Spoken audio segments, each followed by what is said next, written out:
প্রিয় দর্শক, আজকে আমরা যে বিষয়টা আলোচনা করব সেটা হচ্ছে লাল শাকের উপকারিতা।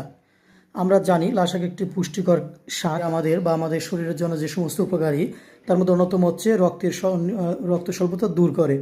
লাল শাকের মধ্যে প্রচুর আয়রন থাকে।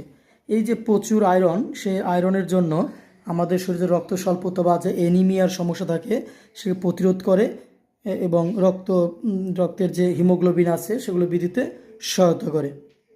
এছাড়াও হজমে সাহায্য করে। এই লাল শাকের মধ্যে যে ফাইবার বা আঁশ, সেটা আমাদের হজম শক্তিকে বৃদ্ধি করে বা হজমে সহায়তা করে এবং যে কোষ্ঠকাঠিন্য দূর করতে সহায়তা করে।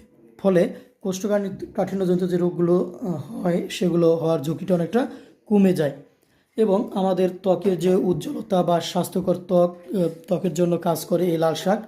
সেটা হচ্ছে গিয়ে এই লাল শাক খেলে এর মধ্যে যে আপনার ভিটামিন সি বা অ্যান্টিঅক্সিডেন্ট রয়েছে, সেটাকে ত্বককে ভালো রাখে, রক্তচাপ নিয়ন্ত্রণ করতে সাহায্য করে। কারণ তো এই লাল শাকের মধ্যে প্রচুর পটাশিয়াম আমাদের রক্তচাপ নিয়ন্ত্রণে সাহায্য করে।